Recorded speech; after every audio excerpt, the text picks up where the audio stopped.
আসসালামু আলাইকুম। রাতের শীর্ষ সংবাদে স্বাগত জানাচ্ছি আমি সুমনা সুমা। সরকারি হিসেবে 7 লাখ দেখালো, গাছ লাগানো হয়েছে 2 লাখ। প্রধানমন্ত্রী। আগামী নির্বাচন তত্ত্বাবধায়ক সরকারের অধীনে হবে, আইনমন্ত্রী। 172 উপসচিবকে যুগ্ম সচিব পদে পদোন্নতি। সাজেকে আটকা পড়া পর্যটকদের সরিয়ে আনছে সেনাবাহিনী। স্থানীয় নির্বাচনের ভোটার তালিকা প্রকাশ 31 আগস্ট। মাদকে ভেজাল নেই, খাদ্যে ভেজাল, এটা আশ্চর্যজনক। সংসদে সাবিকুন নাহার।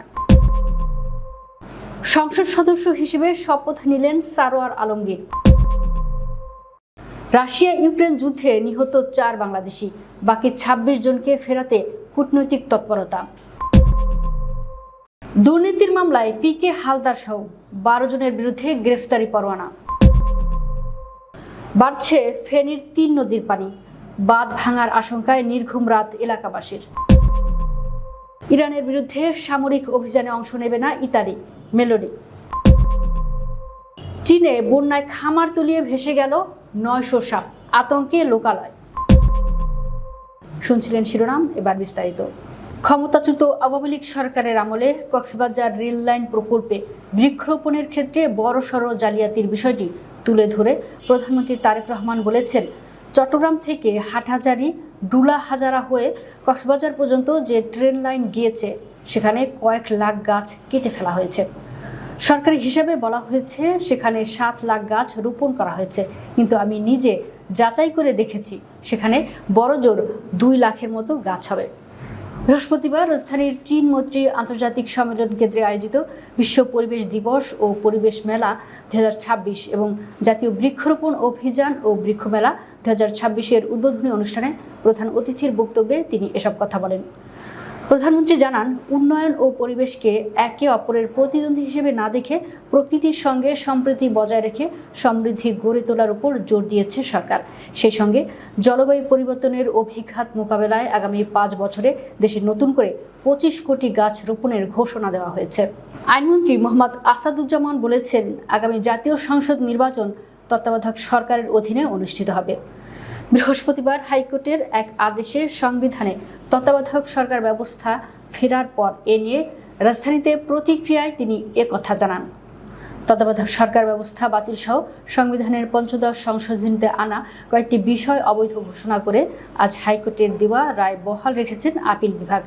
ওই প্রসঙ্গে আইনমন্ত্রী বলেন, আগামী নির্বাচন তত্ত্বাবধায়ক বা নির্দলীয় সরকারের অধীনে হচ্ছে। 15 সংশোধনীগুলিতে বাংলাদেশের মানুষের জীবনের বোঝা ও গণতন্ত্রের জন্য অন্তরায় ছিল। তিনি বলেন, ধারা 7-এর ক, খ ফ্যাসিজমকে চিরস্থায়ী করার কৌশল ছিল। এই রায়ে হাইকোর্ট সিদ্ধান্ত বহাল থাকলো তত্ত্বাবধায়ক সরকার বিএনপির আন্দোলনের ফল। তত্ত্বাবধায়ক সরকার ব্যবস্থা বিলোপ সহ সংবিধানের 15 সংশোধনী নিয়ে হাইকোর্টের রায়ের বিরুদ্ধে করা আপিল আজ বৃহস্পতিবার খারিজ করে দিয়েছেন দেশের সর্বোচ্চ আদালত। সরকার এবার জনপ্রশাসনের কর্মকর্তাদের বড় পদোন্নতি দিয়েছে। একসঙ্গে 172 জন উপসচিবকে পদোন্নতি দিয়ে করা হয়েছে যুগ্ম সচিব। বৃহস্পতিবার জনপ্রশাসন মন্ত্রণালয় এ সংক্রান্ত প্রজ্ঞাপন জারি করে। পদোন্নতি পাওয়া কর্মকর্তাদের মধ্যে কয়েকজন জেলা প্রশাসকও রয়েছেন। বিএনপি সরকার গঠনের পর এটি জনপ্রশাসনের সবচেয়ে বড় পদোন্নতি। এবারের পদোন্নতিতে প্রশাসন ক্যাডারের 25তম বিসিএসের কর্মকর্তাদেরও যুগ্ম সচিব হিসেবে পদোন্নতি দেওয়া হয়েছে। রাঙামাটির সাজেকে আটকা পড়া পর্যটকদের মধ্যে 150 জনকে সরিয়ে আনা হয়েছে। বৃহস্পতিবার দুপুর 12:30 থেকে পর্যটকদের নিয়ে আসার কার্যক্রম শুরু করে বাঘাইহাট সেনা জোন। সাজেক থেকে বাঘাইহাট পর্যন্ত 3টি স্থানে পানি উঠায় সাজেকের সঙ্গে যান চলাচল বিচ্ছিন্ন হয়ে যায়। ফলে সেখানে 5.5 শতাধিক পর্যটক আটকা পড়েন।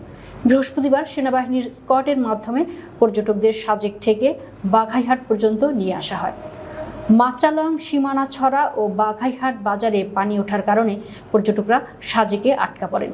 সেনাবাহিনী মোটর বাইক, সিএনজি, অটোরিকশা ও মাহেন্দ্রার সাহায্যে তাদের সাজেক থেকেই নিয়ে আসে।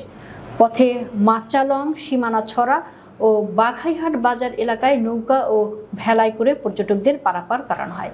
প্রতিটি স্থান পার হওয়ার পর আবার মোটর বাইক, সিএনজি, অটোরিকশা ও মাহেন্দ্রায় করে তাদের নিয়ে আসা হয়।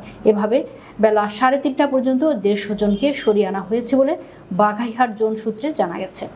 স্থানীয় সরকার নির্বাচনের ভোটার তালিকা 31 আগস্ট প্রকাশ করার সিদ্ধান্ত নিয়েছে নির্বাচন কমিশন। বৃহস্পতিবার 9 জুলাই ইসির সিনিয়র সহকারী সচিব মোহাম্মদ নাসিরুদ্দিন চৌধুরী এ সংক্রান্ত চিঠি মাঠ কর্মকর্তাদের পাঠিয়েছেন বলে জানা গেছে।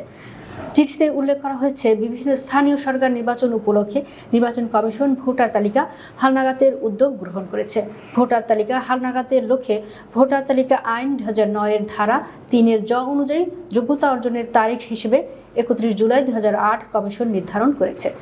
সে প্রেক্ষিতে ভোটার তালিকা ডাটাবেজ 31 জুলাই 2008 তারিখ বা তার পূর্বে যাদের জন্ম এমন ব্যক্তিদের মধ্যে 31 জুলাই 2026 তারিখ পর্যন্ত যারা ডাটাবেজে নিবন্ধিত হয়েছেন বা হবেন তাদেরকে ভোটার তালিকায় অন্তর্ভুক্তকরণ। বাজারে মাদকের মধ্যে কোনো ভেজাল না থাকলেও নিত্যদিনের খাদ্যদ্রব্যে ভেজাল থাকাটা বড়ই আশ্চর্যজনক বলে মন্তব্য করেছেন জামায়াতে ইসলামীর সংসদ সদস্য সাবিকুন নাহার। জাতীয় সংসদে খাদ্যমন্ত্রীর কাছে সম্পূরক প্রশ্ন রাখার সময় তিনি এই ক্ষোভ ও বিস্ময় প্রকাশ করেন। একই সঙ্গে জনগণ যাতে ভেজাল মুক্ত খাবার পেতে পারে সেজন্য সরকারের পক্ষ থেকে কী ধরনের পদক্ষেপ নেওয়া হচ্ছে তাও জানতে চান তিনি। অধিবেশনের নির্ধারিত প্রশ্নোত্তর পর্বে অংশ নিয়ে সাবিকুন নাহার ফলের মৌসুমে বাজারে ফরমালিন ও ভেজালের আধিক্য নিয়ে গভীর উদ্বেগ প্রকাশ করেন। তিনি বলেন, বর্তমানে ফলের মৌসুমে বাজারে এত ফল থাকা সত্ত্বেও সাধারণ মানুষ সিদ্ধান্তহীনতায় ভোগে। কোন ফলটি কিনবে, কোনটি ফরমালিন মুক্ত আর কোনটি স্বাস্থ্যের জন্য উপকারী তা নির্ধারণ করা কঠিন হয়ে পড়েছে। ত্রয়োদশ জাতীয় সংসদের সদস্য হিসেবে শপথ নিয়েছেন চট্টগ্রাম 2 আসন থেকে বিএনপি নির্বাচিত প্রার্থী সারোয়ার আলমগীর। বৃহস্পতিবার সন্ধ্যা 7টায় জাতীয় সংসদ ভবনে স্পিকারের কার্যালয়ে আয়োজিত অনুষ্ঠানে তাকে শপথ বাক্য পাঠ করান জাতীয় সংসদের স্পিকার হাফিজউদ্দিন আহমদ। শপথ গ্রহণ অনুষ্ঠানে প্রধানমন্ত্রী তারেক রহমান, অর্থমন্ত্রী আমির খসরু মাহমুদ চৌধুরী, স্থানীয় সরকার মন্ত্রী Mirza Fakhrul Islam Alamgir, deputy speaker barrister Kaisar Kamal সহ মন্ত্রিসভার সদস্য ও সংসদ সদস্যরা উপস্থিত ছিলেন। এর আগে বৃহস্পতিবার ত্রয়োদশ জাতীয় সংসদ নির্বাচনে চট্টগ্রাম 2 ফটিকছড়ি আসনে নির্বাচিত বিএনপির প্রার্থী সারোয়ার আলমগীরকে সংসদ সদস্য ঘোষণা করে গেজেট প্রকাশ করে নির্বাচন কমিশন। রাশিয়ায় চাকরির চুক্তিতে গিয়ে বাধ্য হয়ে ইউক্রেন যুদ্ধে অংশ নিয়েছে 30 বাংলাদেশি কর্মী। তাদের মধ্যে 4 জনের মৃত্যু হয়েছে। বাকি কর্মীদের দেশে ফিরিয়ে আনতে বাংলাদেশ দূতাবাসের মাধ্যমে কূটনৈতিক উদ্যোগ নেওয়া হয়েছে বলে জাতীয় সংসদকে জানিয়েছে প্রবাসী কল্যাণ ও বৈদেশিক কর্মসংস্থান মন্ত্রী আরিফুল হক চৌধুরী। বৃহস্পতিবার ত্রয়োদশ জাতীয় সংসদের দ্বিতীয় ও প্রথম বাজেট অধিবেশনের 22তম দিন প্রশ্নোত্তর পর্বে লালমনিরহাট 1 আসনের সংসদ সদস্য মোহাম্মদ হাসান রাজীব প্রধানের এক প্রশ্নের জবাবে প্রবাসী কল্যাণমন্ত্রী এ তথ্য জানান। মন্ত্রী বলেন, গত 24 এপ্রিল 3টি রেকর্ডিং এজেন্সি, জনশক্তি কর্মসংস্থান ও প্রশিক্ষণ ব্যুরো থেকে ম্যান পাওয়ার ক্লিয়ারেন্স নিয়ে 30 জন বাংলাদেশি কর্মীকে রাশিয়ায় পাঠায়। অর্থ আত্মসাতের অভিযোগে করা দুর্নীতির এক মামলায় ভারতে অবস্থানরত এনআরবি গ্লোবাল ব্যাংক ও রিলায়েন্স ফাইন্যান্স লিমিটেডের সাবেক ব্যবস্থাপনা পরিচালক পলাতক আসামি প্রশান্ত কুমার হালদার ওরফে পিকে হালদার সহ 18 জনের বিরুদ্ধে দুদকের দেওয়া চার্জশিট আমলে গ্রহণ করেছেন আদালত। একই সঙ্গে পিকে হালদার সহ সিন্ডিকেটের আরও 11 জন পলাতক থাকায় তাদের বিরুদ্ধে গ্রেফতারি পরোয়ানা জারি করা হয়েছে। বৃহস্পতিবার বিকেলে শুনানি শেষে ঢাকার মহানগর সিনিয়র স্পেশাল জাজ মোহাম্মদ শাহজাহান কবিরের আদালত এই আদেশ দেন। সংশ্লিষ্ট আদালতের বেঞ্চ সহকারী রিয়াজ হোসেন বিষয়টি নিশ্চিত করে বলেন, পলাতক 12 জনের বিরুদ্ধে গ্রেফতারি পরোয়ানা জারির তামিল সংক্রান্ত প্রতিবেদন দাখিলের জন্য আগামী 1 সেপ্টেম্বর তারিখ নির্ধারণ করেন। আকাশে মেঘের ঘনঘটা আর ভারতের ত্রিপুরা থেকে ধেয়ে আসা পাহাড়ি ঢলে ফেনীর 3 নদী মুহুরী, কহুয়া আর সিলোনিয়ায় এখন প্রলয় নাচন। প্রতি বছর এই 3 নদী তীরবর্তী মানুষের বুকে যে আতঙ্কের ক্ষত তৈরি হয় তা যেন আরও একবার তাজা হয়ে উঠেছে। ক্রমাগত বাড়তে থাকা পানির তোরে রাত পোহালেই তলিয়ে যাওয়ার শঙ্কায় এখন নির্ঘুম রাত কাটাচ্ছে পরশুরাম, ফুলগাজী ও ছাগলনাইয়া উপজেলার নদী পাড়ের লাখো মানুষের। তাদের চোখ এখন ত্রাসের কারণ হয়ে ওঠা বেড়িবাঁধের দুর্বল পয়েন্টগুলোতে। জেলা আবহাওয়া অফিসের তথ্য বলছে, বৃহস্পতিবার সকাল 9টা পর্যন্ত পূর্ববর্তী 24 ঘন্টায় জেলায় 56 মিলিমিটার বৃষ্টিপাত রেকর্ড করা হয়েছে। জেলা আবহাওয়া কর্মকর্তা মুজিবুর রহমান সতর্ক বার্তা দিয়ে জানিয়েছেন, মৌসুমী বায়ুর প্রভাবে এই বৃষ্টিপাত আরও কয়েকদিন স্থায়ী হতে পারে। ইরানের বিরুদ্ধে কোনো সামরিক অভিযানে অংশ নেবে না ইতালি।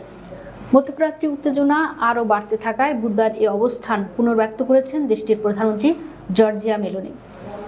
আঙ্কারায় ন্যাটো সম্মেলনের ফাঁকে সাংবাদিকদের সঙ্গে আলাপকালে মেলোনি বলেন, সংঘাত শুরুর পর থেকে ইতালি এ বিষয়ে একটি স্পষ্ট অবস্থান ধরে রেখেছে। তিনি বলেন, ইরানের সংঘাত শুরুর পর থেকেই আমাদের অবস্থান খুবই পরিষ্কার। আমরা ইরানের বিরুদ্ধে কোনো হামলায় অংশ নেব না। এর আগে চলতি বছরের মার্চে মধ্যপ্রাচ্যগামী মার্কিন সামরিক বিমানকে সিসিলির সিগোনেলা বিমান ঘাঁটিতে অবতরণের অনুমতি দেয়নি ইতালি। এর মাধ্যমে সংকটে সরাসরি সামরিক সম্পৃক্ততা থেকে দূরে থাকার অবস্থানও স্পষ্ট করেছিল রোম। চীনের দক্ষিণাঞ্চলের গুয়াংজি ঝুয়াং স্বায়ত্তশাসিত অঞ্চলের হেংজো শহরের একটি সাপের খামার বন্যার পানিতে তলিয়ে যাওয়ায় প্রায় 800 থেকে 900টি সাপ ছড়িয়ে পড়েছে আশেপাশের এলাকায়। পালিয়ে যাওয়া সাপগুলোর মধ্যে বিষধর গোখরাও রয়েছে। এই ঘটনায় লোকালয়ে সাপে কাটার খবরও জানিয়েছে স্থানীয় গণমাধ্যম। বুধবার সংবাদ মাধ্যম সিজিটিএন এ তথ্য জানিয়েছে। প্রতিবেদনে বলা হয়, পরিস্থিতি নিয়ন্ত্রণে উদ্ধারকারী দল মোতায়েন করা হয়েছে বলে জানিয়েছে স্থানীয় প্রশাসন। চীনা সংবাদ মাধ্যম গ্লোবাল টাইমসের প্রতিবেদনে বলা হয়েছে, টাইফুন মায়শাকের প্রভাবে টানা ভারী বৃষ্টিতে গুয়াংজি অঞ্চলের বিভিন্ন এলাকা প্লাবিত হয়েছে। এতে হেংজো শহরের ইউনবিয়াও টাউনশিপের দেওই গ্রামে একটি সাপের খামার ডুবে যায়। দর্শক, ভিডিওটি শেষ পর্যন্ত দেখার জন্য আপনাকে অসংখ্য ধন্যবাদ। নিত্য নতুন ভিডিও পেতে আমাদের ইউটিউব চ্যানেলটি সাবস্ক্রাইব করুন এবং নিয়মিত নোটিফিকেশন পেতে বেল বাটনটি ক্লিক করুন। আমাদের ফেসবুক পেজটি ফলো করুন। এছাড়াও আমাদের ভিডিও লাইক, কমেন্ট ও শেয়ার করুন। আল্লাহ হাফেজ।